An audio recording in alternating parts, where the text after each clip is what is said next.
Okay, here's my last question for today.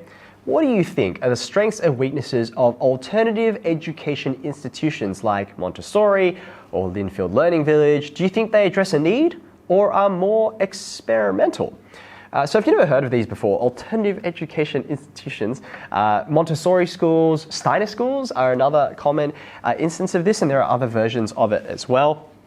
These are situations where students tend to have, I'm completely overgeneralizing at this point because there's so many different versions of this, a lot of diversity. These are models for schooling that often are sought out by parents who are after a different experience from what's going on in the normal mainstream schooling system that most of you who are watching this are probably familiar with, or B, for students who have tried that mainstream learning setting and for whatever reason, and there are numerous different kinds of reasons, that setting hasn't really been effective for them, right? So they tend to be settings that prize individualized learning approach.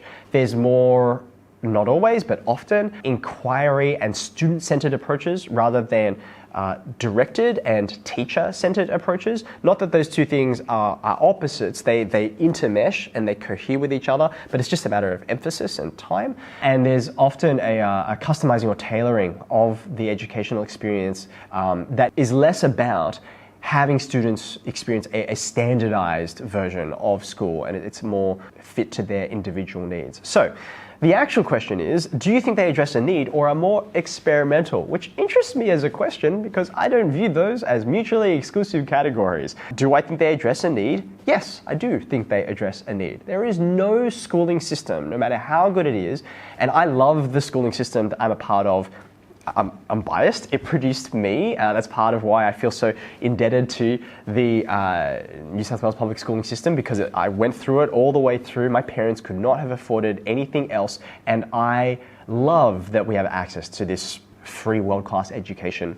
I think it's fantastic in so many ways, but that doesn't mean that it's perfect, can't be improved, or that, more importantly and more fundamentally, I think, that it can do something that is going to account for and respond to the full, unbelievable diversity of humanity across the world. Every schooling system, whether, let's just do a really simple, trivial one, right? I teach in a school where there are 6 periods a day. The bell goes every roughly 53 minutes, and then there's lunch times and break times and all that kind of thing. And I've been in schools where there aren't 6 periods in the day. Maybe there are 7, or maybe there are 4. There are fewer periods and they are longer. Now, that might seem like a really silly and trivial example because, so many other things about the school are more major instances. But that's a really good illustration, I think, because it's such a easy to define and, if you like, somewhat arbitrary thing, like why did we decide 53 minutes? There are practical reasons for it. That I don't think it's necessarily better to have 53 minutes versus 90 minutes, right? There are advantages and disadvantages to both. Say, for instance, let's just go down the rabbit hole a little further. There are lots of times where I wish I was just getting, stuck into an investigative task or something where students are engaged in the activity where there's a lot of group work and back and forth, and I would have loved more than 53 minutes. And then the bell went, I was like, I was just getting started, right? So that would be an argument for having longer lessons, right? And that is one of the things you can do. And you see this often in, say, for example, practical learning subjects like thinking about woodwork and sports and those kinds of things where it's like, there's a whole lot of time just spent in setup or getting changed into your sport uniform. And it'd be really useful if we had 90 minutes every time rather than having to try and squeeze them into really small periods, right? But the disadvantage, so this is getting at that weighing of pros and cons, right? The disadvantage, or one of the disadvantages of having those longer lessons, is that if you have longer lessons, you, by definition, have fewer of them, which means you have them less frequently. So, for example, at the moment, it's pretty normal in the school that I teach at that if you're in year 7 or 8, you have a maths lesson almost every day in the fortnight. There's 10 days in the Monday to Friday, 10 school days in the fortnight, and 9 out of 10, you will probably have maths. If you miss a lesson, you'll probably, like if you're sick, or if you have some excursion or something like that, you'll probably have one the next day, no problem, right? But in schools where there's a 90-minute lesson, it's almost like having two big maths lessons jammed together. You may not have maths for a couple of days, right? So there's this huge burden of cognitive load in that one lesson, and then you don't get to revisit it again the next day or maybe even the day after that. And if you miss a lesson and then that it's the one period or the one day and there's days before that and 2 days after it when you didn't have maths, then that's almost a week between lessons, and frankly, I just forget the stuff that my next lesson is built upon. So this is a very trivial example, like I said, but it's getting at the fact that there are strengths and weaknesses to every different education option, and they are always better in some ways and compromising in others, right? A really obvious strength of these kinds of systems is that I'm talking about these alternative education institutions that are being referenced in this question, is that there are students for whom just being on the,